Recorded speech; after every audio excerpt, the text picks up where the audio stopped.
So you just got you a Camaro and you love the way how it's set up. You probably put some mods on there, and now you at the point where you're thinking about shedding some weight. Well, the drag pack is probably your next best option because you're reducing some of that rotational mass off the car. So whether you're going with the drag pack up front or you're going through with a drag pack on the rear, in this video I got you because I'm going to break down with you guys the least to most expensive drag pack you can buy and whether it fits in your budget or not. So in this video, we're gonna talk about it. So let's dive straight into it. So when it comes to American muscle, being at the drag strip is probably one of the most common things that we are known for doing on this Western side of the world. And a drag pack is always one of the first things that people always get, whether it's for the rear or whether you go on with a full drag pack kit. And in this video, we're going to talk about probably about 4 or 5 different brands. I'm not going to cover all of them, but I'm going to talk about the ones that's most common that is on the Camaro platform, particularly the 5th gen and the 6th gens, but I will probably cover a little bit that's probably the old school muscle cars that I'm going to share about which they mostly commonly run or what I have seen them run.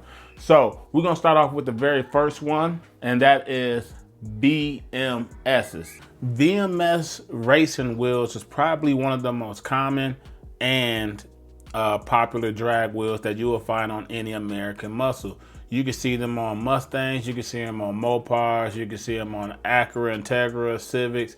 This is probably the one of the most famous drag racing brands that you will see out there. And the reason for it is because it's relatively cheap.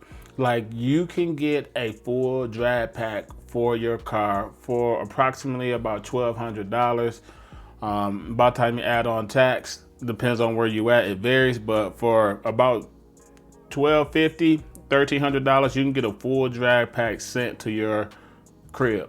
Now, for me, this was the very first one I went to because I'm really not like a drag racer, but I was trying to test out different tires to see where it would fit my build and see if it's worth it or not. And I was comparing the rear wheel drag racing setup that I have, which is my Apex Arc 8s that you commonly see on there with the red center caps. That's pretty much what I pretty much drive on my car, and it's pretty much lighter than my stock wheels.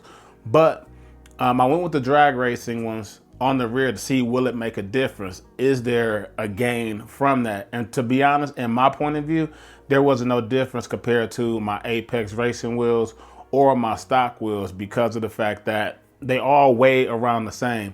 My 19-inch wheels is pretty much about 2,100 pounds, not 2,100, 21 pounds, and 22 pounds for the front and rear. And on this setup here, they're negligible, they're same. So there's really no difference for me as I'm talking about the gain of a drag pack. Now, probably if I went to like 15-inch wheels, it would make a difference there. But for you guys that's getting into it and you're going from a stock heavy wheel like an SS, the VMS wheels are a good bang for buck that you can get for a full set. Now, if you don't like the style of the VMS and you want something else, other options that's around this ballpark figure is your Ford Stars F14s. Those are very popular. And you can go with the Race Stars. Now, the Race Stars have different styles, but they only have one for the 17x10 setup, and they look relatively cheap, to be honest, in my book. I wouldn't recommend those unless you're going to like their very top tier Forge option, but it is what it is. So that's why I'm breaking it down for you guys, which options to get. So if you're like on a budget, but you want something that's better than stock, then these are your 3 brands to get. Now, if you want a little bit more fashion, more like a better design and not to look like the average common budget street drag racer, then you're gonna have to go up to the next step. And the next step from there would be welds. Now, you normally would see welds on a lot of popular builds. Why? Because it just look good. You have weld racing on the outside of it, and they have different beadlocks.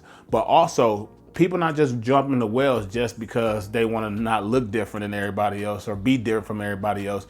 The main difference is now you're graduated and you spend that extra money from going to like a cast aluminum setup, that the lower tier that I shared with you guys before, and now you're going to like a lightweight aluminum forge option there. So you're stripping away from that cast aluminum setup. And now these are a little bit more lighter. You're going to go a little bit more faster. And guess what?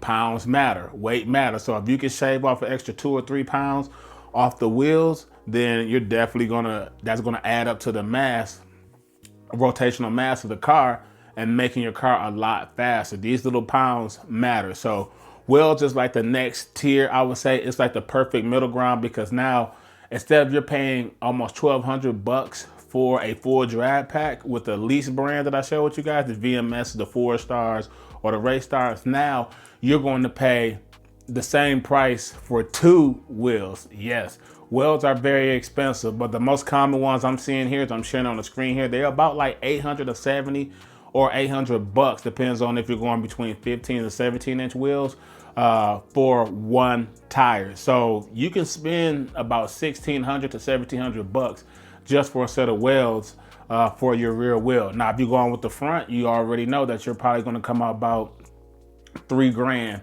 if you want to set of well wheels. But you're knowing that we're talking rotational mass, that your car is going to be a lot easier to handle. It's going to stop a lot better. And this is before we add tires onto it, because there's a lot to talk about here, but I'm just breaking it down just in case you guys are on the budget, because tires, we pretty much know the average about like 300 or 400, and everybody want to like cut costs everywhere. But here I'm trying to help you cut costs on which wheels you can get. So if you run on a rear drag pack, there you go with the welds. So now we're going to the next tier. We're just moving up here, and these doesn't rank in order except for the bottom part. But once you start going past the welds, the next step is here is your beadlocks or the beadlocks. The beadlocks is a very popular one. They look good. It depends on if you want that concave look, if you want like a single or a double beadlock look. And you probably hear that term thrown around, and that is where these start to excel. Wells starts to excel pretty well here too when you go with beadlocks, because but this brand beadlocks they offer the single or the double, and beadlocks is just a more expensive one, and it goes about like $1,400 to $1,500 per wheel. But this is, you're getting like the lightest drag wheel that you can get, and also it will prevent, once you go with beadlocks, what a lot of people don't know, a lot of people think it's just for looks, which it does enhance it a little bit, but it also stops the tire from rotating within the wheel. Now, if you go with the VMS or the 4-star, you will run across that issue, depends on how much horsepower you're making.